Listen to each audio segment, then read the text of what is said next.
하나님의 말씀을 내 마음에 새겨 나의 뜻을 나의 삶을 다시 돌아봅니다. 하나님의 말씀을 내 마음에 새겨 나의 뜻을 나의 삶을 다시 돌아봅니다. 복 있는 사람은 악인의 꾀를 쫓지 않고 죄인의 길에 서지 아니하며 오만한 자의 자리에 앉지 아니하고 주의 말씀을 주야로 즐거워하는도다.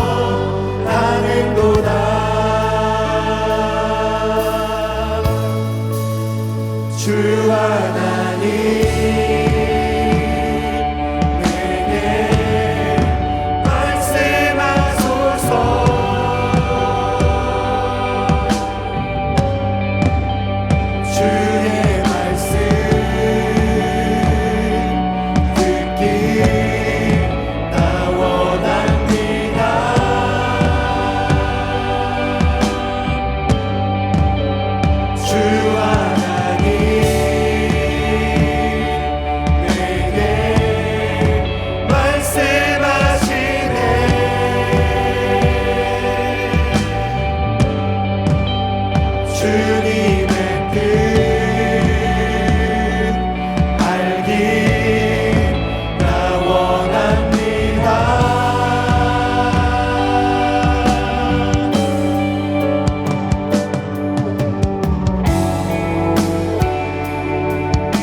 택하신 족속 왕 같은 제사장 그의 거룩한 나라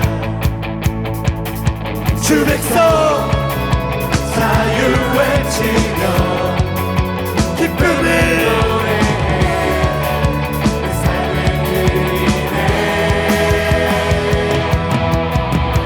그 나라 바라는 주 백성 소리쳐 예수 우리 삶 속에 예수 임하시리라 예수 온 민족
땅에 오신 주 독생자 주 예수 세상의 구주 생명의 빛 예수 이 땅에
주 뵙기 원합니다.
이 시간 하나님의 말씀을 찾아보시겠습니다. 오늘 우리에게 주신 하나님의 말씀은 야고보서 2장 5절 말씀입니다. 신약 성경 야고보서 2장 5절 말씀을 저와 여러분이 다 함께 한 목소리로 봉독하도록 하겠습니다. 함께 읽겠습니다. 내 사랑하는 형제들아 들을지어다.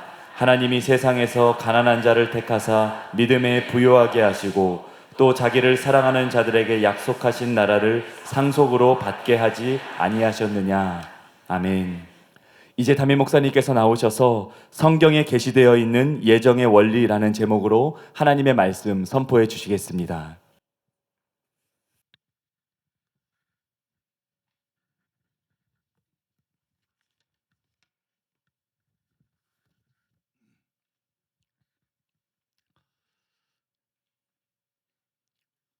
성경에 게시되어 있는 예정의 원리, 이런 제목으로 오늘 말씀을 전하겠는데요. 오늘이 예정론에 대한 마지막 시간입니다. 그래서 참 기분이 홀가분하고 좋은 것 같아요. 저는 굉장히 창의적인 사람이라서 같은 설교를 못해요. 그런데 이 예정론 설교할 때는 로마서 9장이나 이런 것들은 하나님께서 새로 가르쳐 주신 것들을 나누는 거라서 참 좋았지만, 그 전후의 건들은 전에 설교한 내용들이 이 재구성이 돼가지고 더 연구해서 보충 연구를 해서 많이 들어가 있어요. 이게 내 입으로 말하긴 그렇지만 굉장히 정직한 사람이라서 세계적인 책이기 때문에 이걸 완벽하게 만들어내야 이 교회의 미래를 위해서 굉장히 중요하기 때문에, 그래서 그렇게 설교를 해서 참 힘들었어요. 저에게는 굉장히 좀 이 설교 과정들이 힘들었어요. 여러분도 힘드셨을 거예요. 설교자가 힘들면 설교자가 신나게 설교를 해야 되는데 설교자가 힘들면 듣는 사람도 힘들거든요. 그래서 여러분도 힘들었을 거라고 생각되고, 함께 이 설교를 통해서 중요한 책을 완성했다고 믿습니다. 오늘이 이제 마지막 시간이고 다음 시간부터는 새로운 설교로 들어가기 때문에 기분이 참 좋아요. 자, 말씀의 제목이 아까 성경에 게시되어 있는 예정의 원리, 이런 제목으로 하나님 말씀을 전하겠습니다. 저는 로마서 11장을 풀이하면서 거기 송영이 나오죠. 깊도다 하나님의 지혜와 지식의 풍성함이요, 이런 말씀들, 그죠? 송영의 의미가, 송영이 나와 있는데 그 송영의 의미가 칼빈주의자들이 주장하는 것처럼 예정이 이해할 수 없는 신비다, 그런 뜻이 아니라고 말씀드렸어요. 예정은 이해 불가능한 것이 아닙니다. 또 예정이라는 것은 접근이 금지된 비밀도 아니에요. 근데 왜 예정이 이해 불가능한 비밀처럼 느껴지느냐? 칼빈이 궤변을 늘어놓았기 때문에, 그 궤변을 너무나 많은 신학자와 목사들이 분별력 없이 받아들여 버렸기 때문에, 그래서 말도 안 되는 주장을 해서 말이 안 되고 설명할 수가 없고 걸리니까 예정이 신비처럼 된 것이지, 예정이라는 것은 여러분 이해 불가능한 게 절대로 아니에요. 비밀이 절대로 아닙니다. 바울은 로마서 9장에서 예정은 성과 악 같은 행위가 아니라 은혜로 되는 것이라고 말했어요. 저는 그것을 근거로 해서 예정의 원리를 추론했습니다. 그 다음에 칼빈의 예정론이 아니라 예지 예정론이 옳다, 그런 결론을 내렸습니다. 그런데 그것을 확실하게 뒷받침해주는 성경 구절들이 있어요. 그 성경 구절들을 보면 그 안에 예정의 원리가 드러나 있습니다. 그것을 통해서 우리는 칼빈의 예정론이 비성경적이라는 것을 재확인할 수 있고 확실하게 알 수가 있어요. 그 성구들은 예정론 논쟁에 종지부를 찍을 수 있을 만큼 그렇게 결정적인 내용을 담고 있습니다. 그래서 여러분들에게 그것을 설명해 드리기를 원합니다. 야고보서 2장 5절. 내 사랑하는 형제들아 들을지어다. 하나님이 세상에서 가난한 자를 택하사 믿음에 부요하게 하시고 또 자기를 사랑하는 자들에게 약속하신 나라를 상속으로 받게 하지 아니하셨느냐. 이 구절은 하나님께서 구약시대 때 소수민족을 택하셨어요. 많은 강대국이 있는데 소수민족 이스라엘을 택하신 것처럼 신약시대 때에는 어떤 사람들을 택하셨느냐? 가난한 사람들을 선택하셨어요. 신약시대 때는 주로 가난한 자들을 택하셨다, 그걸 보여줍니다. 이 안에 선택의 구체적인 원리가 들어있어요. 제가 그것을 여러분들에게 보여드리기를 원합니다. 이 구절에 나타나 있는 것처럼 하나님은 가난한 자들을 선택하셨습니다. 성경은 복음이 가난한 자들에게 전파된다. 그렇게 말씀하고 있어요. 예수님께서도 부자는 천국에 들어가기가 어렵다. 그렇게 말씀했습니다. 실제로 교회 안을 둘러보면, 여러분 주위를 둘러보면 가난한 자 중에 선택받고 구원받은 분들이 많습니다. 부자들은 보통 교회 다니는 사람들이 많지 않아요. 그죠? 재벌들 중에 정말 신앙생활 제대로 하는 사람이 몇이나 됩니까? 뭐 그런 재벌 아니라 할지라도 부자들 중에 신앙생활 하는 사람들은 그닥 많지 않습니다. 주로 가난한 사람들 중에 여러분 선택받고 구원받은 사람들이 많아요. 그런데 가난하면 전부 선택을 받나요? 또 가난하면 전부 구원을 받나요? 그리고 부자는 전부 유기 되나요? 부자는 전부 지옥에 가나요? 당연히 아니죠. 그러므로 하나님께서 세상에서 가난한 자들을 택하셨다. 이 말은 무조건 가난한 자를 택했다. 그런 뜻이 아니죠. 무조건 가난한 자를 택했다는 말이 아니고 무언가가 조건을 보셨다는 거예요. 하나님의 선택은 무조건적인 것이 아니고 하나님의 선택은 조건적이라는 거예요. 이게 사실이라면 칼빈의 예정론은 허구일 수밖에 없는 것입니다. 칼빈의 예정론은 가짜일 수밖에 없는 것이에요. 그래서 이 구절은 칼빈의 예정론이 틀렸다는 것을 보여주는 결정적인 증거라고 말할 수 있습니다. 성경은 두세 증인의 입으로 말마다 확증하게 하라 이렇게 말씀하고 있어요. 그래서 하나님께서 가난한 자들을 택하셨는데 무조건 택하신 것이 아니다. 무언가 조건을 보셨다. 그리고 그 조건에 맞는 사람들을 선택하셨다. 그래서 칼빈의 예정론은 거짓이다. 그거를 여러분들에게 세 가지 선구를 통해서 설명해 드리겠습니다. 첫 번째로 따라해 보겠습니다. 이사야서의 가난한 자에 대한 선구.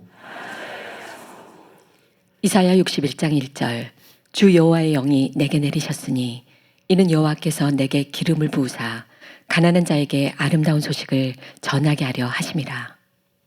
이사야는 가난한 자에게 복음이 전파될 것을 예언했습니다.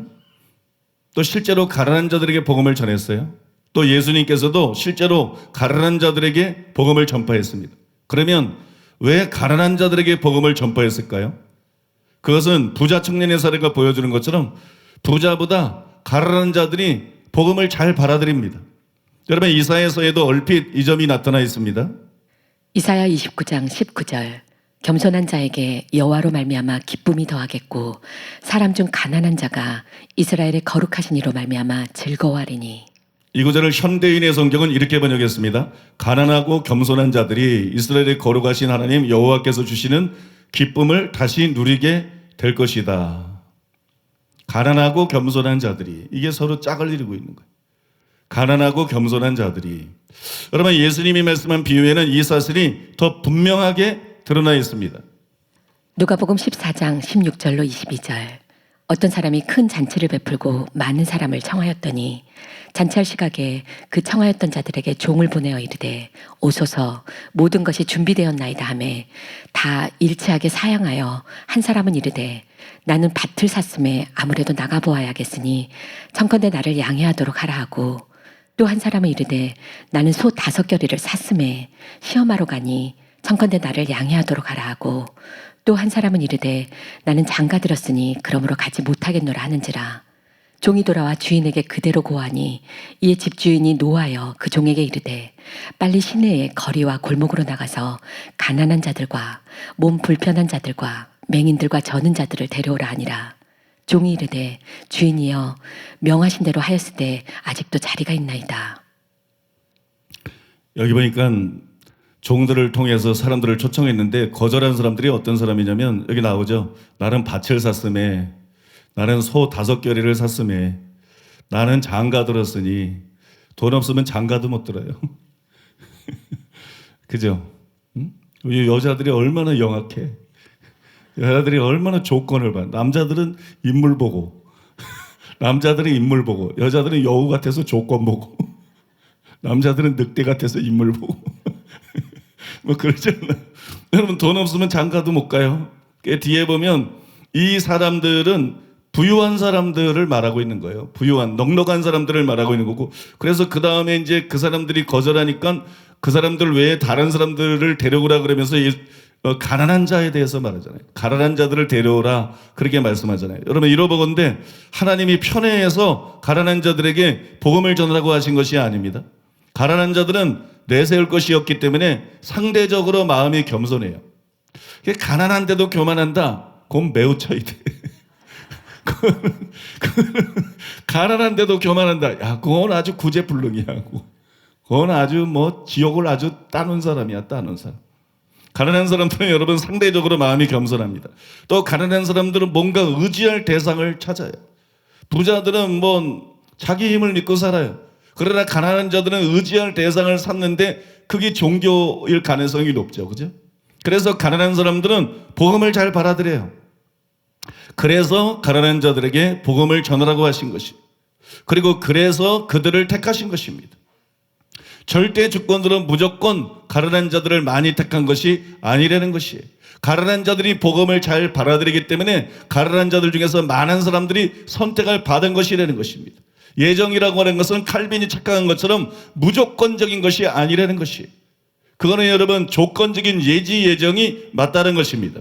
두 번째로 따라해 보겠습니다. 복음서에 가난에 대한 두 성구. 사람이 복하면 부를 떠올려요. 굉장히 참 육적인 생각입니다. 예수님은 그렇게 생각 안 하잖아요. 심령이 가난한 자는 복이 있나니 천국이 저희 것이니 애통하는 자는 복이 있나니, 마지막에도 의를 위해서 핍박받는 자는 복이 있나니 천국이 저희 것입니다. 복은 여러분 구원받는 게 최고의 복이에요. 구원받는 게 최고의 복이에요. 예수 믿는 게 최고의 복이에요. 신앙생활 잘하는 게 최고의 복이에요. 하나님 말씀대로 사는 게 최고의 복이에요. 왜? 복을 왜 사람들이 좋아하느냐? 행복을 위해서 그러는 거거든요. 근데 암만 세상에 재물을 가져도 행복할 수가 없어요. 쾌락은 느낄 수 있어요. 여러분 많은 것을 즐길 수는 있어요. 그러나 여러분 행복할 수는 없어요. 행복은 심령이 가난한 자의 것입니다. 행복은 애통하는 자의 것이에요. 여러분 행복은 신앙생활을 제대로 하는 자의 것이에요. 아무튼 많은 사람들이 복하면 부를 떠올리는데 이것도 타락의 결과인 것 같아요. 그래서 지성이 어두워져서 그런 것 같아요. 복하면 부를 떠올려요. 사람들이 신앙생활 하면서도 그냥 복받고 뭐 성공하고 잘되기 원하는 거, 이거를 중심으로 원하고 신앙생활 한다. 이거 아주 잘못된 사람이에요. 우리가 신앙생활로 최고의 관심사는 회개하는 거, 하나님 말씀에 순종하는 거. 믿습니까? 하나님을 기쁘게 하는 자가 되는 거, 더 철저하게 깨지고 변화되는 거. 이게 우리의 주 관심사가 돼야 이게 신앙생활 똑바로 하는 거예요. 이게 신앙생활을 그래야 똑바로 하는 거예요. 사람들은 복하면 부를 떠올리고 복과 부를 거의 동일시합니다. 그런데 예수님이 희한한 말씀을 하셨어요. 누가복음 6장 20절. 예수께서 눈을 들어 제자들을 보시고 이르시되 너희 가난한 자는 복이 있나니 하나님의 나라가 너희 것이며. 가난 자체는 분명 복이 아니죠. 그죠? 가난 자체는 분명 복이 아니에요. 그런데 왜 가난한 자가 복이 있다고 하셨을까요? 우리는 병행 구절을 통해서 그 이유를 발견할 수가 있습니다. 마태복음 5장 3절. 심령이 가난한 자는 복이 있나니 천국이 그들의 것이며. 여러분 이 두 구절을 비교해 보면 가난한 자가 복이 있다. 이 말씀은 바꿔 말해서 가난한 자 전체가 아니라 그 중에 심령이 가난한 자가 복이 있다. 그런 말이에요. 가난한데 심령이 가난하지 않다. 제일 저주받은 사람이에요. 제일 불쌍하고 가난한 사람이에요. 가난한 자가 복이 있다는 말씀은 그 중에 심령이 가난한 자가 복이 있다. 그런 뜻입니다. 마찬가지로 가난한 자를 선택했다는 것도 가난한 자 중에 심령이 가난한 자를 선택했다. 그런 뜻이라는 거예요. 가난하다고 무조건 구원하는 거 아니에요. 가난한 중에 심령이 가난한 자들을 선택해서 구원하신다는 거예요. 그래서 가난한 자 중에 많은 사람들이 선택을 받지만 모든 사람이 선택받지는 못하는 거예요. 가난 자체가 자격이 아니기 때문에, 가난 자체가 조건이 아니기 때문에 가난한 중에서 많은 사람을 선택을 하지만 가난한 자 전부가 선택받지는 못합니다. 가난하다고 모두 심령이 가난한 것은 아니기 때문이에요. 여러분 심령이 가난한 자가 되어야 돼요. 부자든 가난한 자든 심령이 가난해져야 됩니다. 심령의 가난은 구원의 필수적인 것이에요. 마음이 가난해야 구원받을 수 있어요. 가난한 마음에서 들을 기가 생겨납니다. 가난한 마음에서 회개가 나옵니다. 가난한 마음에서 믿음이 올라옵니다. 그래서 여러분 성경은 구원에 대해서 말할 때 심지어는 회개보다도 가난한 마음을 더 앞세우고 있어요. 이사야 66장 2절. 오릇 마음이 가난하고 심령에 통회하며 내 말을 듣고 떠는 자 그 사람은 내가 돌보려니와. 마태복음 5장 3절로 4절. 심령이 가난한 자는 복이 있나니 천국이 그들의 것이며 애통하는 자는 복이 있나니 그들이 위로를 받을 것이며. 여기 말씀해 보면 참된 신자를 세 가지 특징을 말하는데 마음이 가난하고 심령에 통회하며 내 말을 듣고 떤다. 그러니까 너무 경박스럽고 웃기는 소리만 하고 막 설교를 해도 그죠? 떠오르는 사람 있죠? 여러분 너무 경박하고 이 사람들은 가짜일 가능성이 높아요.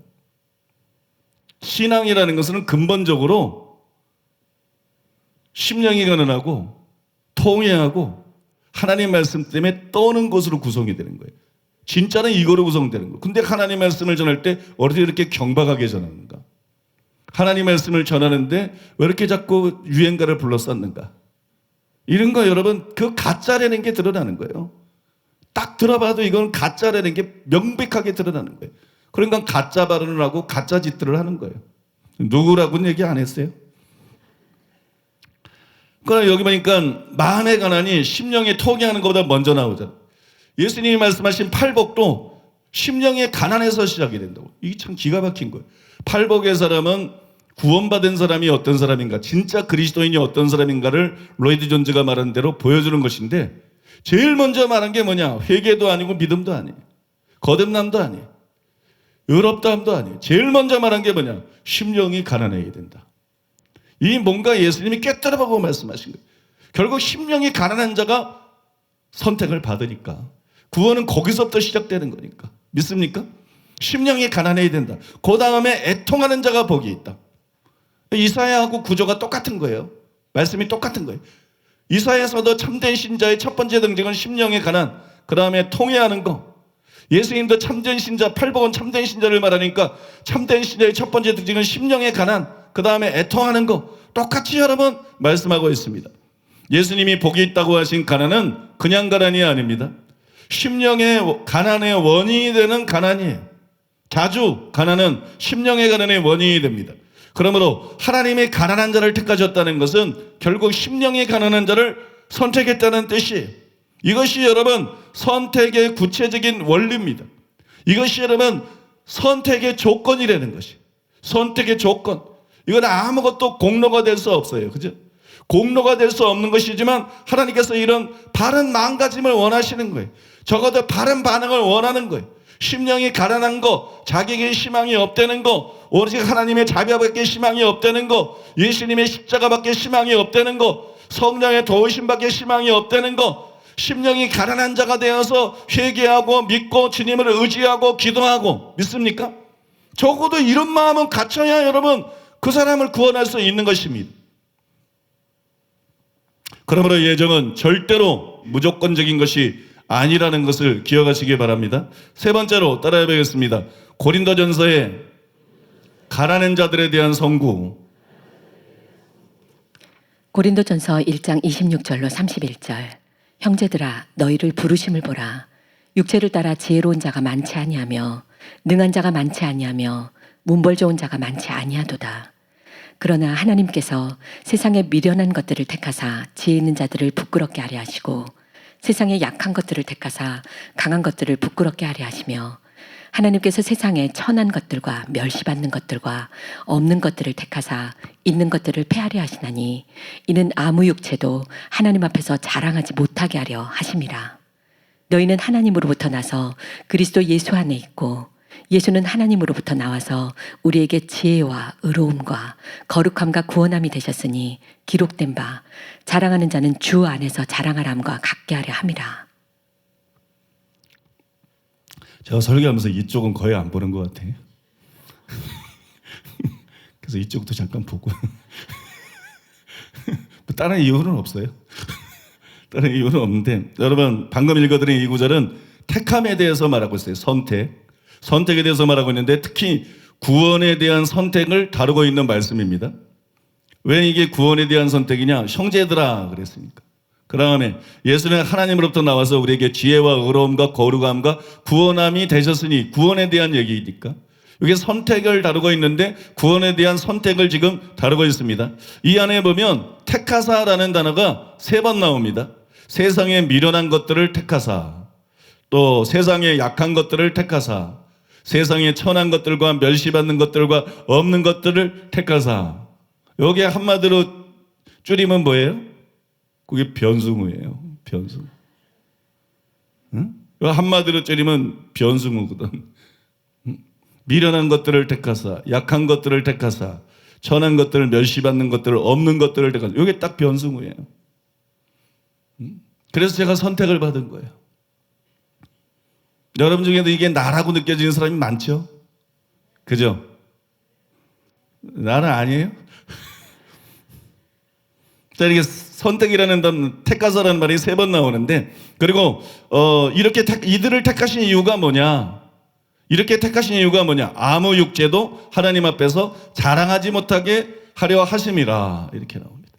아무 육체로 하나님 앞에서 자랑하지 못하게 하려 하심이라. 제가 목회자들을 많이 만나보면 자기 자랑을 억지로 해요. 근데 저라고 뭐 전혀 안 한다고 말할 수는 없습니다만 저는 상대적으로 거의 안 해요. 상대적으로. 그 왜 그러느냐? 나는 요 앞에 겉들에 속한 사람인 걸 너무 잘 알기 때문에. 겉들에 속한 사람을 하나님이 구원해 주시고 겉들에 속한 사람을 하나님이 선택해서 주의 종으로 써주는 그 은혜를 너무나 잘 알고 있기 때문에 감히 자랑하기가 어려워요. 자랑하기가 어려워요. 그저 하나님께 감사하고 하나님께 영광 돌려야지 자랑하기가 어려워요.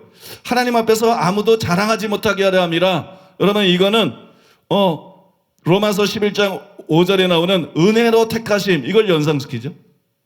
어떻게 우리가 구원받을 자라고 선택을 받느냐? 은혜로 받는 거다. 그 사람이 무슨 특별한 자격이 있어서가 아니고, 조건은 자격이 아닙니다, 여러분. 심령이 가난한 자는 조건은 자격이 아니에요. 여러분, 자격이 있어서가 아니라 은혜로 택하심을 받는 것이다. 선택은 공로로 받는 게 아니에요. 은혜로 받는 거예요. 구원도 공로로 받는 게 아니고 은혜로 받는 것이에요. 선택도 여러분 공로로 받는 것이 아니라 은혜로 받는 거예요. 그러면 그렇다고 해서 선택이 무조건 혹은 일방적이라는 것이냐? 그런 뜻은 아닙니다. 왜냐하면 하나님은 은혜를 베푸시는데 무조건 은혜를 베푸시지는 않아요. 요 차이를 알아야 돼. 은혜로 받는다 그러니까 자꾸 칼빈은 무조건 선택이어야 되는 생각인데 그게 망고 자기 생각이에요. 그 생각을 버려야 돼. 칼빈주의자들도 생각을 바꿔야 돼.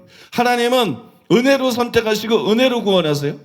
하나님은 은혜 베푸시는 분이세요. 은혜로운 분이세요. 근데 하나님이 무조건 은혜를 베풀지는 않아요.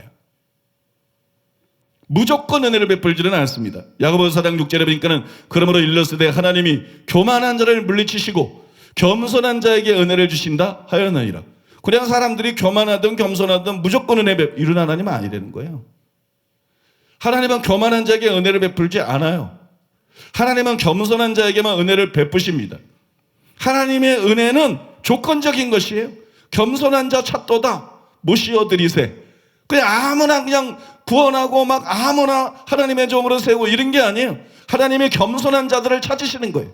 여러분 믿습니까? 하나님이 은혜로 선택받고 은혜로 구원받는 것도 맞지만 하나님의 은혜는 무조건적으로 주어지는 게 아니다.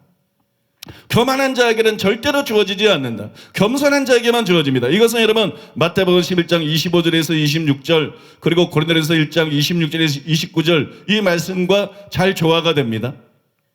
하나님은 예정이라고 하는 것은 무조건적인 것이 아니라 조건적인 것이에요. 그래서 하나님께서 세상에 미련한 것들, 약한 것들, 천한 것들, 멸시받는 것들, 없는 것들을 전부 택하지 않으신 거예요. 이런 악조건을 통해서 마음이 가난해진 사람들, 마음이 가난해지고 겸손해진 사람들, 그래서 감히 하나님 앞에서 자기를 자랑하지 않는 사람들 믿습니까? 나의 나 된 것은 하나님의 은혜로 된 것이라고 가장 기독교 역사상 가장 위대한 인물이 사도 바울인데 막 자기 잘났다고 자랑하는 게 아니에요. 오늘날 목사들이랑 얼마나 다른지 몰라. 오늘날 엉터리 신자들이랑 얼마나 다른지 몰라요. 기독교 역사상 가장 위대한 사람이 사도 바울인데 사도 바울은 나의 나 된 것은 하나님의 은혜로 된 것이다. 믿습니까? 자랑하면 자기의 약한 것을 자랑하고 여러분, 나의 나 된 것은 하나님의 은혜로 된 것이다. 그렇게 말했어요. 그러니까 이런 여러 가지 악조건들을 통해서 마음이 가난해지고 겸손해져서 자랑하지 않는 사람들, 하나님께만 영광, 근본적으로 하나님께만 영광 돌리는 사람들, 하나님께서 그런 사람들을 찾으시는 것이에요. 그런 사람들을 선택하시는 거예요. 그런 사람들을 구원하시는 것인 줄로 믿습니다. 구원이 이런 거니까 겸손은 존귀의 앞잡이요, 교만은 패망의 선복일 수밖에 없는 거예요. 거만한 마음은 넘어짐의 앞잡이라고 말할 수밖에 없는 거예요. 선줄로 생각하는 자는 넘어질까 조심하라. 여러분, 선줄로 생각하고 넘어질까 조심하지 않는 것 자체가 교만이 들어왔다는 거죠. 그때 넘어지는 거예요. 거만한 마음은 넘어짐의 앞잡이니라. 왜? 다 하나님 은혜로 되는 건데, 식물이 뿌리가 잘라지면 시들 수밖에 없는 것처럼 하나님 은혜가 끊어지면 여러분, 우리는 다 영적으로 피폐해지고 시들고 죽을 수밖에 없는 것이, 여러분 믿습니까? 그러니까 하나님 앞에서 신앙생활에서, 목회에서, 사역에서 이 겸손이 얼마나 중요한 것인지 다시 한번 깊이 마음에 새기시기를 바랍니다. 말씀을 바르게 하는 것도 중요하고, 기도 열심히 하는 것도 중요하고, 주님 사랑하는 것도 중요합니다. 그러나 결국에는 겸손입니다. 겸손하지 않으면 끝입니다. 겸손하지 않으면 무조건 멸망합니다. 겸손하지 않으면 무조건 넘어집니다. 여러분, 겸손한 자만 끝까지 서 있을 수 있습니다. 여러분들이 겸손으로 허리를 동이고 끝까지 서 있는 여러분 되시기를 예수님의 이름으로 축복합니다. 하나 더 우리가 알아야 될 것은, 하나님은 가난한 심령을 주권적으로 생기게 하지 않는다는 것이, 일방적으로 생기게 하지 않으신다, 그것입니다. 이사야 66장 1절로 4절. 여호와께서 이와 같이 말씀하시되, 하늘은 나의 보좌요 땅은 나의 발판이니 너희가 나를 위하여 무슨 집을 지으랴. 내가 안식할 처소가 어디랴. 나 여호와가 말하노라. 내 손이 이 모든 것을 지었으므로 그들이 생겼느니라. 무릇 마음이 가난하고 심령에 통회하며 내 말을 듣고 떠는 자, 그 사람은 내가 돌보려니와, 소를 잡아 드리는 것은 살인함과 다름이 없이 하고, 어린 양으로 제사 드리는 것은 개의 목을 꺾음과 다름이 없이 하며, 드리는 예물은 돼지의 피와 다름이 없이 하고, 분향하는 것은 우상을 찬송함과 다름이 없이 행하는 그들은 자기의 길을 택하며, 그들의 마음은 가증한 것을 기뻐한즉 나 또한 유혹을 그들에게 택하여 주며 그들이 무서워하는 것을 그들에게 임하게 하리니, 이는 내가 불러도 대답하는 자가 없으며 내가 말하여도 그들이 듣지 않고 오직 나의 목전에서 악을 행하며 내가 기뻐하지 아니하는 것을 택하였음이라 하시니라. 잘 들으셨나요? 여러분, 이 말씀을 자세히 보시면 먼저 하나님께서 이렇게 말씀하셨습니다. 여호와께서 이와 같이 말씀하시되, 하늘은 나의 보좌요 땅은 나의 발판이니 너희가 나를 위하여 무슨 집을 지으랴. 너희가 나를 위하여 무슨 집을 지으랴.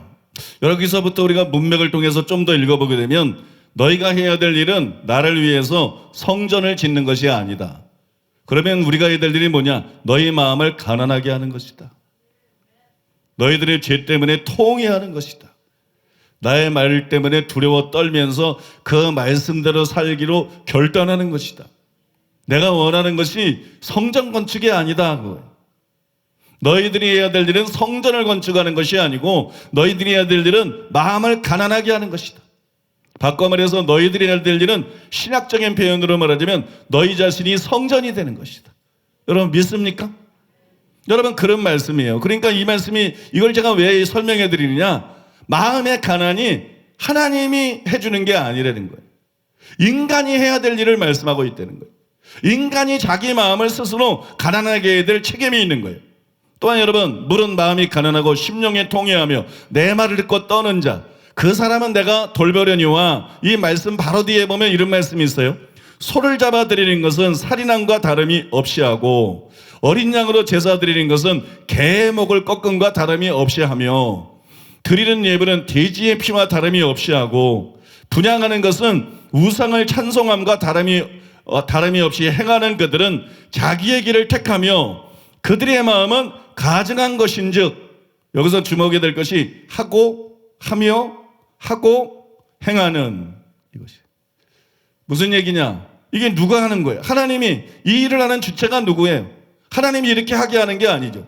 사람들이 스스로 그렇게 하는 거예요. 그들은 자기의 길을 택하며 이렇게 말한 것처럼 사람들이 스스로 선택해서 사람들이 스스로 이런 일을 하는 거예요. 이게 가짜 신자들이거든요. 이게 가짜 신자들인데 이 인간이 스스로 하는 거죠. 그렇다면 그 앞에 나오는 물론 마음이 가난하고 심령이 통회하며 내 말을 읽고 떠는 자, 이것도 마찬가지라는 것이. 하나님께서 어떤 사람들의 마음을 일방적으로 가난하게 만드시는 것이 아니에요. 그래서 그들을 주권적으로 구원하는 게 아니에요. 마음을 가난하게 하는 것은 인간의 책임인 것이에요. 우리가 살펴본 대로 하나님은 단순히 가난한 자를 선택하는 것이 아니라 가난한 자들 중에서 마음이 가난한 자를 선택하는 거예요. 어떤 사람은 부자인데도 마음이 가난한 사람들이 있어요. 그러면 부자 중에서도 마음이 가난한 자를 선택하시는 거예요. 근데 여러분, 선택의 조건이 되는 마음의 가난은 하나님이 일방적으로 주는 것이 아니라 사람이 스스로 선택해야 되는 것이다. 그런데 여러분, 무슨 절대 주권으로 누구를 구원받기로 예정한 데는 헛소리를 하는 겁니까? 칼빈이 헛소리한 것이고 장로교가 완전히 궤변을 믿고 있는 것이에요. 지금 기독교의 한 80% 이상이 지금 궤변에 미혹되어 있는 거예요. 궤변에. 여러분, 예정은 절대로 절대 주권에 의한 무조건적인 것이 아니에요. 그거는 여러분, 마음이 가난한 자들을 선택하시고 구원하시는, 믿습니까? 예정인 줄로 믿습니다. 하나님은 사람을 차별하지 않으십니다. 부자와 가난한 자를 차별하지 않으십니다. 근데 아셔야 돼요. 역차별도 하지 않으세요. 가난이 자랑입니까? 가난 자랑 아니에요, 여러분. 가난이 자랑입니까? 여러분, 가난하다고 부자보다 특별합니까? 가난하다고 부자보다 조금 더 특별하지 않습니다. 하나님께서 그냥 불쌍히 여기실 뿐이지 조금 더 특별하지 않아요. 하나님은 부하든 가난하든 마음이 가난한 자를 선택하시고 구원하십니다. 삭개오 아시죠? 삭개오는 부자였어요. 그러나 키가 작아서인지 마음이 가난했고 구원을 받았습니다. 하나님은 부자와 가난한 자를 차별하지 않으시고 가난한 자와 부자도 차별하지 않으십니다. 하나님은 가난한 자를 편애하지 않으십니다. 절대로 착각하지 마세요. 하나님은 가난한 자를 불쌍히 여기시지 하나님은 가난한 자를 편애하지 않으십니다. 하나님은 좌파처럼 부자를 혐오하시지 않습니다. 우리나라 좌파는 부자를 혐오해. 우리나라 국민들은 부자를 혐오해. 이거 잘못된 거예요, 여러분. 이거 잘못된 거예요. 그 사람들은 가난하게 살기 원하겠어요? 다 부자 되기 원하지. 근데 부자 되세요 아마 인사해도 부자가 못 됐을 뿐이지. 그건 시기심 외에 아무것도 아니에요, 여러분. 부자든 가난한 자든 하나님은 마음이 가난한 자는 누구나 구원하시는 분인 줄로 믿습니다. 여러분, 이걸 잘 들어보세요. 이스라엘의 왕을 택할 때 하나님께서 무조건 택했느냐? 그렇지 않았어요. 마음을 보셨어요. 다윗의 마음. 그죠? 다윗의 마음, 다윗의 중심을 보고 선택했습니다. 또 사도들을 선택할 때 하나님께서 뭘 보셨어요? 우리가 살펴봤죠? 마음을 보셨어요. 거기에 사도행전 1장 24절에 나와 있습니다. 무사람의 마음을 아시는 주여. 마음을 보셨어요. 하나님은 구원받을 자를 선택할 때도 마음을 보십니다. 사람들의 마음을 보십니다. 즉 그들의 마음이 가난한가 아닌가를 보세요. 하나님은 한 분이시고 선택의 원리도 하나입니다. 항상 마음을 보고 선택하십니다. 직장에서는 외모를 보고 선택할 때가 많지만, 스펙을 보고 선택할 때가 많지만, 하나님은 사람을 선택할 때 항상 그 사람의 마음을 보세요. 항상 그 사람의 마음을 보시고 선택하십니다. 마음이 가난해서 복음을 들을 때 회개하고 믿을 것인가? 그리고 마음이 가난해서 계속 교만해지지 않고 겸손히 주님께 붙어 있을 것인가? 누군가를 구원하려고 계획을 세우시고 구원할 자를 선택하실 때 하나님은 이걸 보시는 거예요. 하나님은 이걸 보시고 그런 사람들을 구원하기로 선택하시는 것이, 구원을 위한 선택 때 이것 외에 볼 게 뭐가 있어요? 이게 전부입니다. 그래서 실제로 이것을 보십니다. 그래서 여러분, 칼빈의 예정론은 절대로 잘못된 교리고 미혹이라는 것을 여러분들이 분명히 깨닫게 되시기를 바랍니다. 이제 저는 하나님은 마음이 가난한 자를 선택하시는데 여러분의 마음은 가난한가? 그거 묻고 싶어요. 여러분의 마음은 어떻습니까? 여러분의 마음은 하나님 앞에 가난합니까? 저는 가난한 집에서 태어났어요. 저는 40년을 넘게 가난하게 살았어요. 제 나이가 지금 56살이라 그래요. 누가 그러더라고. 아무튼 나는 57살인 줄 알았는데 56살이라 그러더라고요. 맞나? 아무튼 여러분, 근데 저는 그 중에 40년을 가난하게 살았어요. 40년을 넘게 가난하게 살았어요. 가난을 경험적으로 잘 압니다. 가난한 자는 배고프고 목마르고 애절합니다. 여러분도 그러하십니까? 여러분도 과연 진리에 대해서, 성령에 대해서, 예수님에 대해서 배가 고프시냐는 것이에요. 여러분, 신앙생활 하다 보니까 그거더라고요. 이렇게 설교 듣고 있다고 다가 아니더라고. 기도한다가 다가 아니더라고. 얼마나 배가 고프냐, 얼마나 사모하냐, 얼마나 애절하냐, 그거더라고. 그게 하나님 마음을 움직이고 안 움직이더라고. 그냥 설교 듣는 거로 하나님 마음은 안 움직이시더라고. 그냥 기도하는 거로 하나님 마음은 안 움직이시더라고. 하나님 우리 마음을 보시더라고. 우리의 육체의 반응이 아니라 마음을 보시고, 너 얼마나 배고프냐, 너 얼마나 원하느냐, 병 고칠 때도 내가 낫기를 원하느냐 물으신, 그죠? 그 주님께서 결국 우리에게 원하시는 것은 너 얼마나 원하느냐, 너 얼마나 가난하냐, 너 얼마나 애절하냐, 그거더라고요. 영적인 세계에서는 구원, 이사야 55장 1절, 계시록 21장 6절, 22장 17절에 나와 있어요. 구원. 이 구원뿐만이 아니라 의, 마태복음 5장 6절에 나와 있습니다. 그 다음에 성령 충만, 요한복음 7장 37절 38절에 나와 있어요. 그것뿐만 아니라 하나님 자신, 시편 42편 1절, 하나님이여 사슴이 시냇물을 찾기에 갈급한같이 내 영혼이 주를 찾기에 갈급하나이다. 구원, 의, 성령 충만, 하나님 자신을 포함해서 모든 좋은 것이 심령이 가난한 자의 것입니다. 이게 부자의 것이라면 우리하고 상관없을 수 있어요. 이게 똑똑한 사람의 것이라면 우리하고 상관없을 수 있어요. 이게 성실한 사람의 것이라면 우리하고 상관없을 수 있어요. 이게 잘생겨야 된다면 우리하고 상관없을 수 있어요. 그런데 하나님의 조건은 단 하나예요. 심령이 가난한 자는 이 모든 것을 얻을 수 있다. 구원은, 내가 예비해 놓은 구원은 심령이 가난한 자를 위한 것이다. 내가 줄 수 있는 의는, 변화는 심령이 가난한 자의 것이다. 내가 예비해 놓은 성령 충만과 은사들은 심령이 가난한 자의 것이다. 나 자신도 심령이 가난한 자의 것이다. 내가 너에게 주는 모든 좋은 것들은 심령이 가난한 자의 것이다. 세상에서는 부자들이 모든 좋은 것을 누립니다. 그죠? 집도, 차도, 옷도, 음식도, 뭐 문화생활도, 모든 것에 있어서 부자들이 여러분 모든 좋은 것들을 누립니다. 영적인 세계에서는 모든 좋은 것이 마음이 가난한 자들의 것입니다. 마음이 가난한 자가 영적인 부자라는 얘기예요. 마음이 가난하면 가난할수록, 마음이 가난하면 영적인 재벌도 될 수 있다는 것입니다. 진짜 부자가 될 수 있다는 것입니다. 그러므로 여러분, 마음이 가난한 자가 되시기를 바랍니다. 여러분, 마음이 가난한 자가 되셔야 돼요. 어떤 사람은 마음의 가난으로 출발하는데 성령으로 시작했다가 육체로 마칩니다. 마음의 가난으로 시작하는데 은혜를 받으면 교만해져요. 그 교만이 마음이 부한 거예요. 교만이. 이만하면 됐다, 자랑질하고 뭐 이런 거. 이게 여러분, 어떤 사람은 은사 받고 마음이 다시 부여해져. 어떤 사람은 축복을 받고 마음이 다시 부여해져. 그래서 여러분, 쓰러지는 사람들이 얼마나 많은지 몰라요. 가난한 마음을 죽을 때까지 잊지 마시기를 바랍니다. 가난한 마음을 죽을 때까지 잃지 마세요. 가난한 마음을 죽을 때까지 잃어버리지 마세요. 평생을 죽을 때까지 가난한 마음으로 살아갔어요. 지난주에 여러분 마음을 돌이켜보세요. 여러분 마음이 가난했습니까? 돈, 명예, 권세, 세상 것에 줄여 있었다면 여러분 마음은 가난한 게 아니에요. 여러분은 정말 구원에 대해서, 여러분은 정말 의에 대해서, 여러분은 정말 성령에 대해서, 여러분은 정말 하나님에 대해서, 여러분은 정말 하늘의 신령한 것에 대해서 사모했습니까? 갈망했습니까?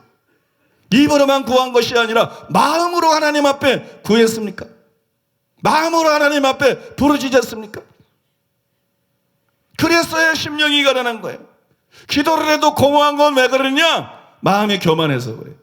기도해도 공허한 건 왜 그러냐? 마음이 가난하지 않아서 하나님이 외면하시는 것이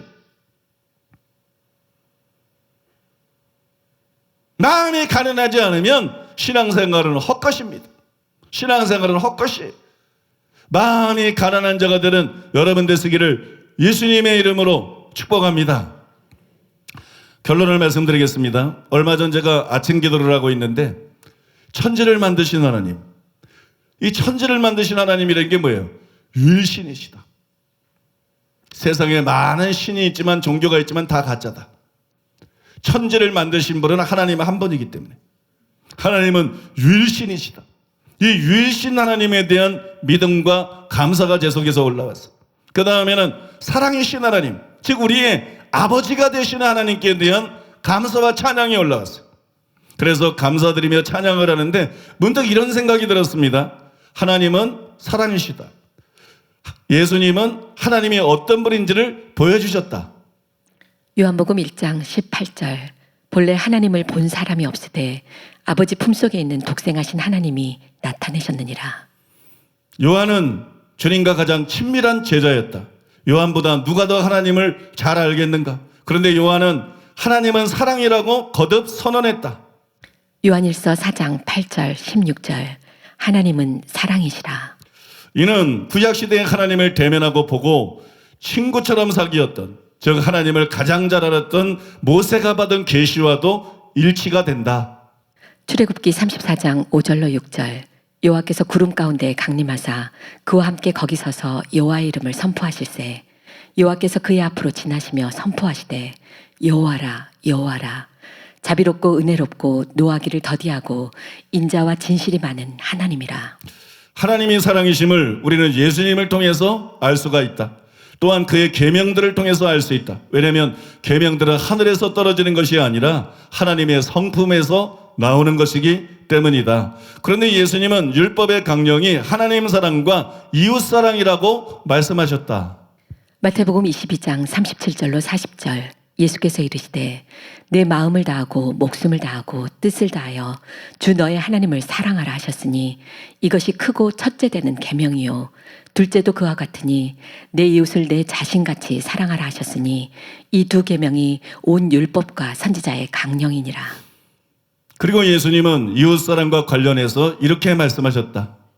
마태복음 5장 43절로 48절 또 내 이웃을 사랑하고 내 원수를 미워하라 하였다는 것을 너희가 들었으나 나는 너희에게 이르노니 너희 원수를 사랑하며 너희를 박해하는 자를 위하여 기도하라. 이같이 한즉 하늘에 계신 너희 아버지의 아들이 되리니 이는 하나님이 그 해를 악인과 선인에게 비추시며 비를 의로운 자와 불의한 자에게 내려주심이라. 너희가 너희를 사랑하는 자를 사랑하면 무슨 상이 있으리요? 세리도 이같이 아니하느냐? 또 너희가 너희 형제에게만 무난하면 남보다 더하는 것이 무엇이냐? 이방인들도 이같이 아니하느냐? 그러므로 하늘에 계신 너희 아버지의 온전하심과 같이 너희도 온전하라. 제가 여러분 존댓말이 아니라 반말로 있는 이유를 아시죠? 내 생각을 지금 기도하면서 떠오른 내 생각을 그냥 써놓은 거예요. 그걸 지금 여러분들에게 소개하는 거예요. 하나님은 이런 분이다. 하나님은 누구를 포함시키고 누구를 배제시키는 분이 아니다. 이것은 물론 원수와 핍박자까지도 사랑하는 분이다. 이것을 예수님은 하나님의 완전하심이라고 칭했다. 만약 하나님이 주권적으로 누구는 사랑하고 누구를 미워한다면 그것은 불완전한 사랑이다. 하나님이 불완전한 분이 된다. 그것은 불가능하다. 하나님은 모든 사람을 사랑하신다.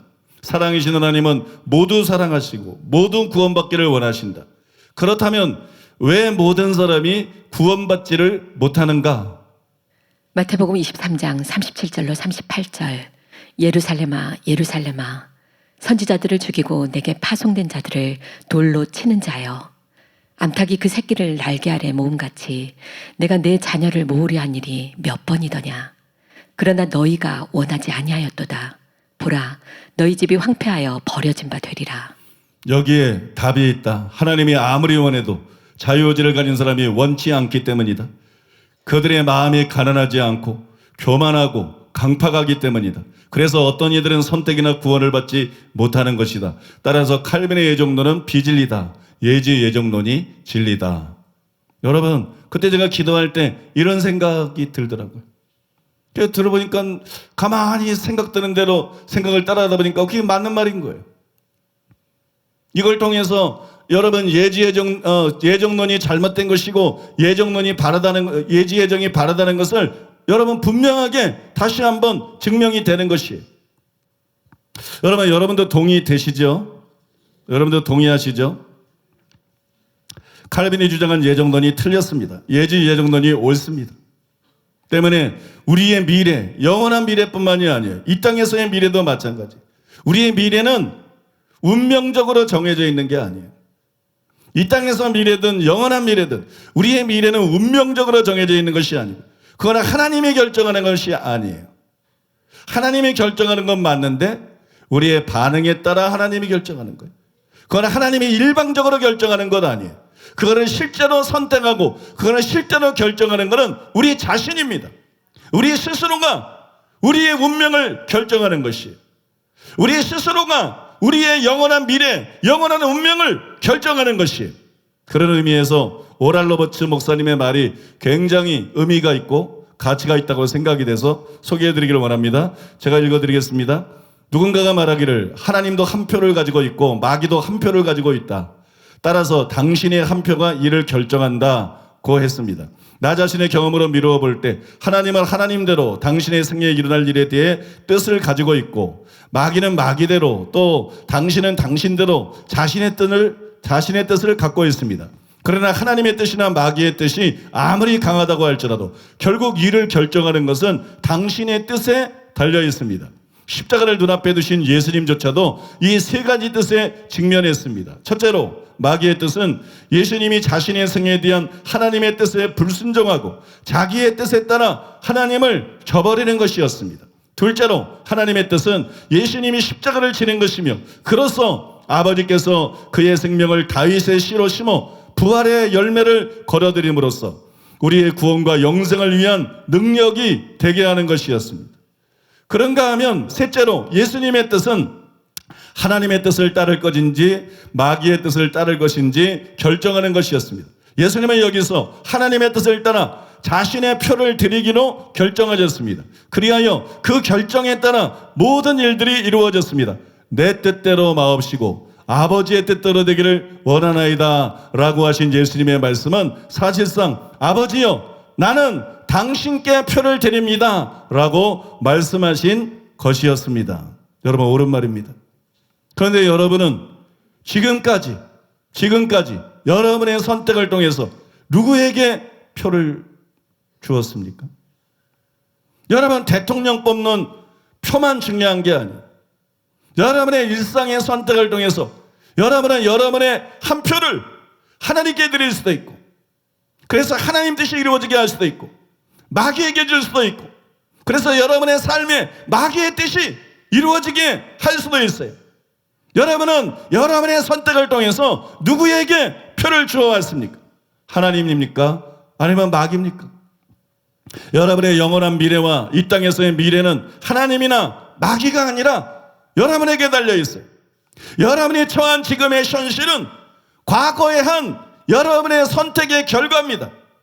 우연히 여러분이 이 상태에 있는 것이 아니에요.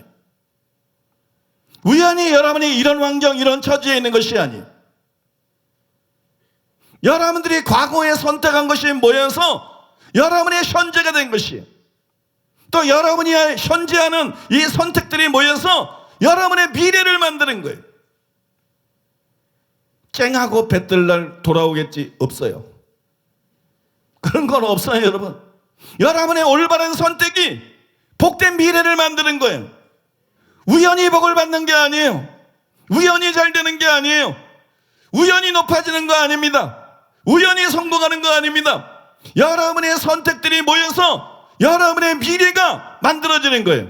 그래서 여러분 하나님께서 말씀한 거예요. 신명기 30장 19절 20절에 보니까 내가 오늘 하늘과 땅을 불러 너희에게 증거로 삼노라. 내가 생명과 사망과 복과 저주를 네 앞에 두었은즉 너와 내 자손이 살기 위하여 생명을 택하고 네 하나님 여호와를 사랑하고 그의 말씀을 청정하며 또 그를 의지하라. 그는 내 생명이시요 내 장수이시니 여호와께서는 내 조상 아브라함과 이삭과 야곱에게 주리라고 맹세하신 땅에 내가 거주하리라. 하나님은 절대 주권자지만 내가 어떤 사람에게는 생명을 주고 내가 어떤 사람에게는 사망을 줄 것이다, 이렇게 말씀하지 않았어요. 칼빈처럼 어떤 사람에게는 생명이 예정되어 있고 어떤 사람에게는 사망이 예정되어 있다, 이런 헛소리 하지 않았어요. 내가 어떤 사람에게 복을 주고 내가 어떤 사람에게 저주를 내릴 것이나 말씀하지 않았어요. 하나님께서는 율법을 제시하시면서 하나님의 말씀을 제시하시면서 오늘 내가 너희 앞에 생명과 사망을 두었다. 이건 내가 결정하는 게 아니다. 이건 내가 선택하는 것이 아니다. 이건 너희가 결정하는 것이다. 이건 너희가 선택하는 것이다. 왜 나는 너희를 짐승과 다르게 나의 모양과 형상대로 지음으로써 자유의지를 가진 선택할 수 있는 인격적인 존재로 만들었기 때문이다. 그러니까 너희가 너희의 운명을 선택해라. 죽을 것이냐 살 것이냐, 복을 받을 것이냐 저주를 받을 것이냐, 너 스스로 선택하라는 것이. 신명기 11장 26절에 28절에도 보면 내가 오늘 복과 저주를 너희 앞에 두나니 너희가 만일 내가 오늘 너희에게 명하는 너희 하나님 여호와의 명령을 들으면 복이 될 것이요, 너희가 만일 내가 오늘날 너희에게 명령하는 도에서 돌이켰더나 너희 하나님 여호와의 명령을 듣지 아니하고 본래 알지 못하던 다른 신들을 따르면 저주를 받으리라, 그렇게 말씀했어요. 여러분, 우리가 읽어드린 말씀 안에 하나님께서는 복과 저주뿐 아니라 생명과 사망도 우리가 선택할 수 있다고 말했어요. 여기 나오는 생명과 사망은 단순히 육적인 것이 아니라 영적인 것도 포함하는 것입니다. 하나님을 섬기고 하나님 말씀에 사는 것에 대한 선택이기 때문에 단순히 육적으로 죽느냐 사느냐가 아니라 영원히 멸망할 것이냐 영원한 생명을 얻을 것이냐, 너희가 선택할 수 있다는 것이에요.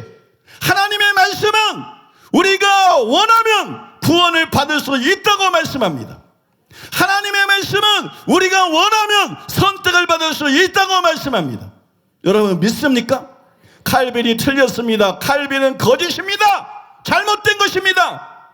이제는 여러분 한국교회와 전세계 교회들이 칼빈의 비옥에서 깨어나야 될 때입니다. 칼빈의 거짓 가르침에서 벗어나야 될 때입니다. 칼빈이 아니라 모세를 통해서 말씀하신, 사도 바울을 통해서 말씀하신 성경의 가르침으로 돌아가야 될 때입니다. 사랑하는 여러분, 여러분이 구원을 받으려면 받을 수 있습니다. 그래서 성경이 뭐라고 말씀합니까? 누구든지 원하는 자는 값없이 와서 마셔라. 생수를 마셔라. 생명수를 마셔라. 구원을 받아라. 영생을 얻어라 라고 말씀하고 있지 않습니까? 여러분에게 달려 있습니다. 개걸스럽게 세상 것만 원하지 말고 정말 여러분 구원이 얼마나 큰 구원이고 영광스러운 구원인지를 깨닫고 구원을 갈망하는 사람이 되십시오.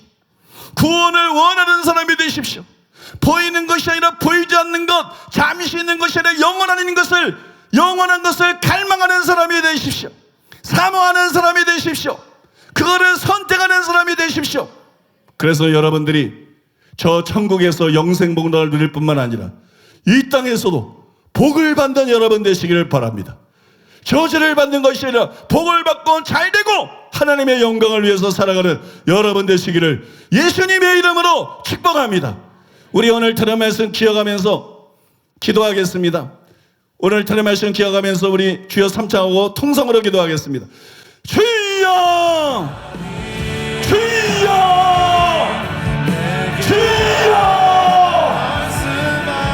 주님, 오늘 내가 다시 한번 주님을 선택하기로 결단합니다. 주님, 내가 다시 한번 하나님께 내 마음의 표를 드리기로 결단합니다. 하나님은 사랑이십니다. 성경이 수없이 말씀하는 것처럼 하나님은 사랑이십니다. 그 사랑으로 우리에게 자유의지를 주셨습니다. 복과 저주 가운데 무엇을 선택할 것이냐, 생명과 사망 가운데 무엇을 선택할 것이냐, 하나님은 우리를 사랑하시기 때문에 우리를 일방적으로 주권적으로 강권적으로 끌어가시는 것이 아니라 우리의 마음을 들여 하나님을 선택할 수 있도록 기회를 주셨습니다. 그것이 하나님의 사랑입니다. 이것이 하나님의 사랑입니다. 주님, 하나님의 그 사랑 앞에 나도 사랑으로 반응하기 원합니다. 그 사랑 앞에 나도 사랑으로 응답하기 원합니다. 이스라엘 백성들이 왜 멸망당했습니까? 하나님이 그들을 사랑하셨지만 그들이 교만함으로, 완악함으로, 강박함으로 반응했기 때문입니다. 이 시대에도 왜 많은 사람들이 하나님의 사랑을 깨닫지 못하고 멸망당하고 있습니까? 하나님은 여전히 사랑이시지만 그 사랑 앞에 교만함으로, 완악함으로 반응하기 때문입니다. 주님, 우리에게 어떤 은혜를 부으셨습니까? 우리에게 부으신 은혜가 어떠한 것이기에 우리로 하여금 하나님의 사랑을 깨닫게 하시고 그 사랑을 알게 하셨습니까? 그 사랑을 알게 하시고 우리를 이 진리의 말씀을 들을 수 있도록 귀를 열어주셨습니까? 이 사랑에 반응하여 주님께 나와 결단할 수 있도록 은혜를 부으셨습니까? 주님, 이것이 얼마나 큰 사랑입니까? 이것이 어찌 놀라운 사랑입니까? 주님이 큰 사랑 앞에 우리가 합당하게 반응할 수 있도록 은혜를 부어주시면서 주님은 사랑이십니다. 이 시간도 주님은 우리에게 그 사랑으로 말씀하십니다. 나는 너희를 사랑하기에 너희에게 선택권을 주었다. 나는 너희를 사랑하기에 모든 구원의 길을 열어놓았고 너희를 위하여 나의 모든 생명을 주었고 내 아들을 주었는데 이제 너는 어떻게 반응할 것이냐? 이제 너는 나의 사랑 앞에 어떻게 반응할 것이냐? 주님, 우리가 그 사랑 앞에 우리도 사랑함으로 반응하게 하여 주옵소서. 주님의 사랑을 더 깨달아 알므로 말미암아 우리도 신실하게 반응하게 하소서. 내 마음이 진실한 것처럼 너도 나에게 진실하길 원한다. 내가 너만 나에게 신실한 것처럼 너도 나에게 신실하길 원한다. 주님, 우리가 이 시간 그 음성을 듣습니다. 이 시간 우리가 주님의 그 음성을 듣습니다. 그 음성 앞에 순종함으로 반응하게 하소서. 가난한 마음을 주시고 겸손한 마음을 주셔서 우리가 그 주님의 사랑의 주대 앞에 사랑으로 반응할 수 있도록 도와주시면서 주님을 선택하는 것이 복입니다. 생명을 선택하고 진리를 선택하는 것이 복입니다. 우리가 그렇게 반응할 수 있도록 이 시간 은혜를 부어주시면서 우리를 향하여 항상 사랑의 초청장을 내미시는 주님 앞에 주님, 내가 이 시간 다시금 주님께 내 마음의 표를 드립니다. 내 마음의 사랑을 올려드립니다. 이렇게 매일매일 반응할 수 있도록 은혜를 베풀어 주시옵소서.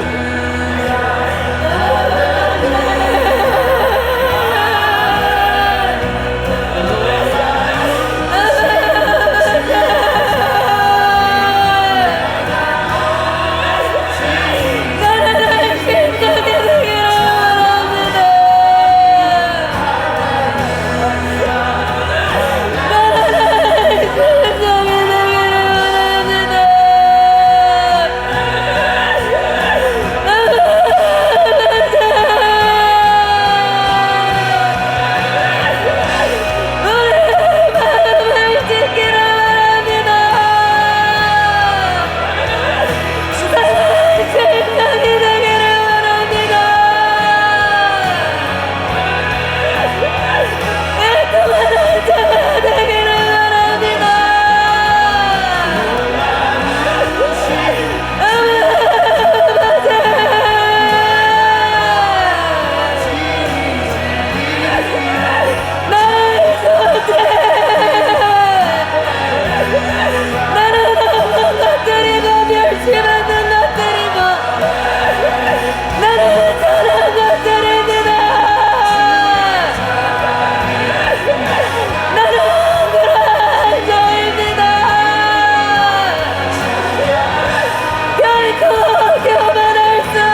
표를 던지며 살아왔습니까?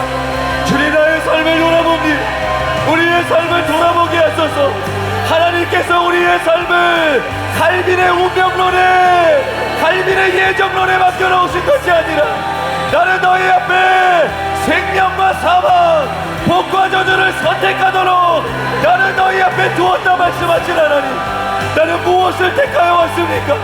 나의 선택이, 우리의 선택이 오늘날에 우리를 있게 하였습니다. 주님, 이제는 주님이 원하시는 선택을 택하게 하소서. 주님의 뜻에 예수님께서 그러하셨던 것처럼 아버지께서 원하시는 것을, 나의 뜻이 아니라 아버지의 뜻이 이루어지기를 원하시며 주님 앞에 그렇게 표를 드리신 것처럼 주님을 이뤄 주님 앞에 나의 마음에 표를 드리는 자 되게 하여 주옵소서. 내가 택하는 것입니다.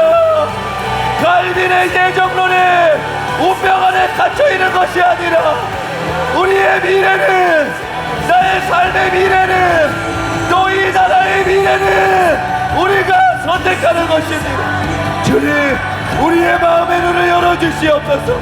내 마음에 하나님 아닌 다른 모든 것들, 하나님 아닌 다른 것들로 배부른 거짓 포만감들을 제하여 주시옵고, 주님 어디까지 이르렀든지 가난한 심령으로 나아가게 하소서. 바른 선택을 할 수 있게 하소서. 사망이 아닌 생명을 택하게 하소서. 저주가 아닌 하나님의 복을 택하게 하소서.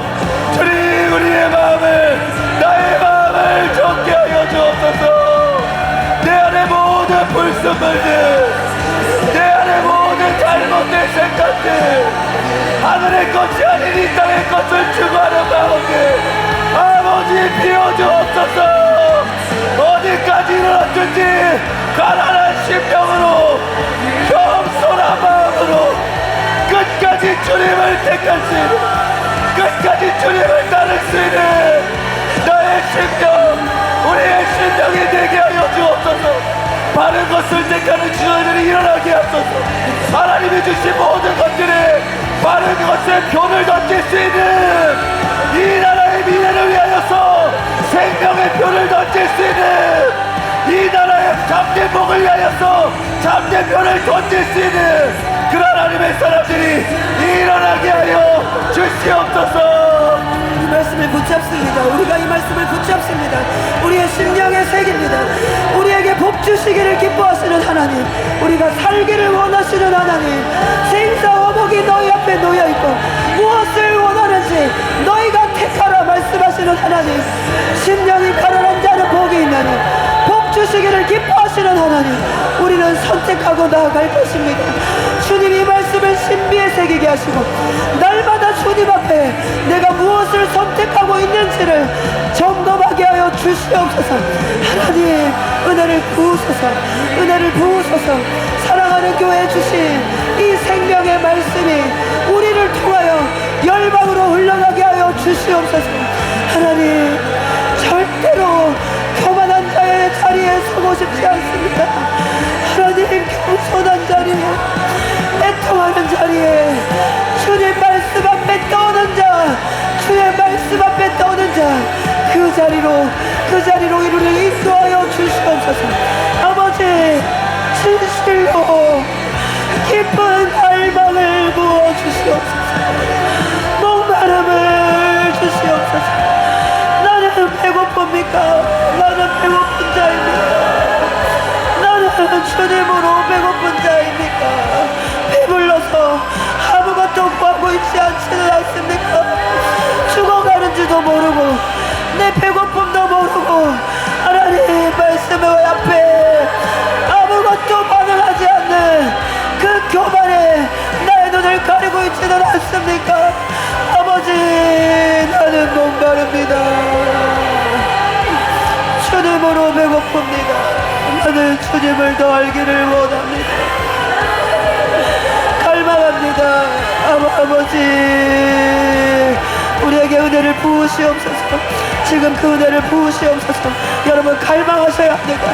더 구하셔야 됩니다. 진실로 목마른지 점검하셔야 됩니다. 내가 물 먹지 못하고 밥 먹지 못하고 있으면서 속 있는 것은 아닌지 살피셔야 됩니다. 나는 무엇으로 지금 살고 있는가? 나는 목마른 자가 맞는가? 가난한 자가 맞는가? 나는 스스로 부한 자의 자리에 있지는 않은가? 주님, 점검하게 하소서. 우리를 살피소서. 주님, 우리를 살피소서. 주님, 우리를 살피소서. 우리를 살피소서. 눈을 여소서. 보게 하소서. 깨닫게 하소서. 가난한 마음으로 주님을 찾게 하소서. 주님, 지금 은혜를 부으소서. 절대로 우리로 살지 않도록 주님 은혜를 부으소서. 주님 은혜를 부으소서. 주님의 은혜를 부으시옵소서. 다른 것이 아니라 오직 주님을 향해서만 갈급할 수 있도록, 오직 주님을 향해서만 배고플 수 있도록 그 가난한 마음이 우리 가운데 부어지게 하시옵소서. 우리에게 빛을 비추사 나의 모습을 보게 하소서. 나의 실상을 깨닫게 하소서. 내 중심이 어떠한지, 주님이 보시는 나의 실상이 어떠한지 이 시간 깨닫게 하소서. 적나라하게 드러나게 하시옵소서. 주님의 빛 가운데 나의 모습을 깨닫고 동요하고 사복하며 주님의 은혜만을 구하는 자가 되게 도와주옵소서. 나를 깨닫는데도 주님의 은혜가 필요합니다. 그뿐 아니라 내게 새로운 결단이 주어지는 것도 주님의 은혜가 필요합니다. 그 결단을 이룰 수 있는데도 주님의 은혜가 필요합니다. 오직 주님의 은혜만이 우리를 하여금 주님을 향해 나아가게 할 것입니다. 올바른 선택을 할 수 있도록 주님 은혜를 부어주시면서, 오직 주님을 선택하는 삶이 될 수 있도록 주님 은혜를 부어주시면서, 주님 우리가 미혹에서 벗어나게 하소서. 한국교회가 모든 거짓된 속삭임에서 벗어나게 하여 주시면서, 갈비주의의 잘못된 가르침, 한 번 구원은 영원한 구원이라고 하는 것, 한 번 예수님 믿기로 결단했으면 다시는 지옥 가는 것은 글렀다고 말하는 그 가르침이 틀린 것입니다. 그렇게 말하는 사람이 지옥에 갈 수밖에 없는 것입니다. 주님, 이 잘못된 거짓말 때문에 속아서, 교만함 때문에, 이기심 때문에 이런 거짓된 가르침을 붙잡은 그 마음들에서 돌이키게 하여 주시면서, 한국교회 가운데 거짓된 미혹에서 자유케 될 수 있도록 은혜를 부어주시면서, 이 진리의 말씀이, 이 생명의 말씀이 한국교회 가운데 들려지게 하시고 회복될 수 있도록 주님 역사하여 주시면서, 목회자들이 깨닫고 돌이키게 하시면서, 자신이 들었던 교리가 아니라, 자신이 배워왔던 인간의 신학이 아니라 참된 하나님 말씀 앞으로 나아가게 하시면서, 하나님 말씀 앞에 두려워 떠는 자들이 되게 하소서. 사람의 귀를 즐겁게 하는 것이 아니라 하나님 앞에 두려워 떠는 마음을 가지고 진리를 외치게 하소서. 영혼들을 사랑하는 마음을 가지고 진리를 전하게 하시옵소서. 사람들 앞에 타협하지 않고 진리를 전하는 목회자들이 일어나게 하여 주시옵소서. 한국교회 가운데 진리의 말씀이 회복되게 하여 주시옵소서.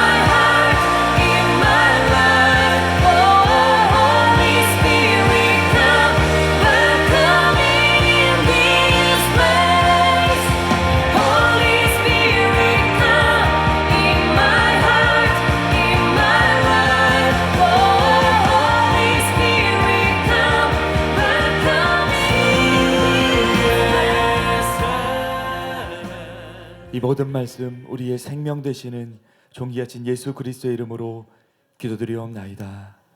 아멘. 이제 자미 목사님께서 나오셔서 드려진 예물 위해서 축복해 주시고 축도로 주일 1부 예배를 마치겠습니다.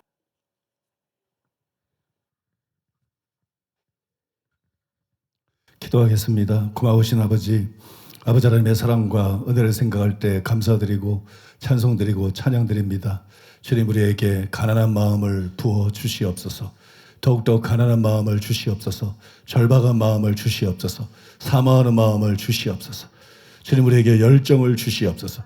우리의 기도가 중언부언하는 기도가 되지 않게 하시고 반드시 하나님께 연락됐고 상달되는 응답받는 기도 되게 하여 주시옵소서. 우리의 신앙생활이 살아있는 신앙생활 되게 해 주시옵소서. 생명이 넘치는, 감격이 넘치는, 기쁨이 넘치는 신앙생활과 봉사가 될 수 있도록 주님 은혜 베풀어 주시고 역사하여 주시옵소서. 아버지 은혜에 감사해서 예물을 드렸습니다. 주일원금 11조 감사헌금 각종 예물을 주 앞에 올려드렸습니다. 주님 받으시고 영광 받아 주시옵소서. 높임 받아 주시옵소서. 정성껏 예물 드린 성도님들 예수님의 이름으로 축복합니다. 주님 이 시간에 재물 얻을 능력을 부어 주시옵소서. 재물 얻을 능력이 각 사람 손에 임하게 하여 주시옵소서. 심은 대로 풍성하게 거두게 하여 주시옵소서. 하나님 말씀이 그대로 응하고 이루어지게 하여 주시옵소서. 성도들의 모든 처지 형편을 아시는 주님 채워 주시옵소서. 필요한 모든 거 채워 주시옵소서. 부족함이 없게 하여 주시옵소서. 풍성하고 넉넉하게 하여 주시옵소서. 아버지 무엇보다 우리에게 성령을 부어 주시옵소서. 우리에게 성령이 필요합니다. 은혜가 필요합니다. 성령을 물부터 부어 주시옵소서. 성령으로 충만케 하여 주시옵소서. 성령으로 새로워지게 하여 주시옵소서. 성령으로 승리하는 삶을 살아가게 하여 주시옵소서. 성령의 기름 부어 주시고 성령의 은사와 권능으로 옷 입혀 주시옵소서. 주여 채워 주시옵소서. 아버지 이 시간에 병약한 모든 사람들을 만져주시고 고쳐 주시옵소서. 머리끝부터 발끝까지 예수님의 이름으로 치유 될지어다. 예수님의 이름으로 치유 될지어다. 예수님의 이름으로 강건하게 될지어다.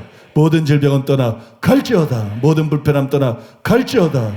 모든 고통은 예수의 이름으로 떠나 갈지어다. 강건하게 될지어다. 유혹하고 넘어뜨리는 모든 악하고 더러운 영들 또 모든 귀신의 속박 눌림 예수의 이름으로 깨어질지어다. 예수의 이름으로 떠나 갈지어다. 예수의 권세의 이름으로 자유케 될지어다. 자유케 될지어다. 주님으로만 충만케 하여 주시옵소서. 감사드리며 예수님의 이름으로 기도하옵나이다. 아멘. 지금은 우리 주 예수 그리스도의 은혜와 하나님 아버지의 사랑과 성령님의 교통하심이 거룩한 주를 말해서 주님을 예배하고 돌아가는 살아가는 성도들의 심령 위에 가족과 자녀와 사업 위에 몸된 교회와 서울 시민과 북녘 땅에 굶주린 동포들 위에 이스라엘과 열방들 위에 이제로부터 영원토록 함께 있을지어다. 아멘.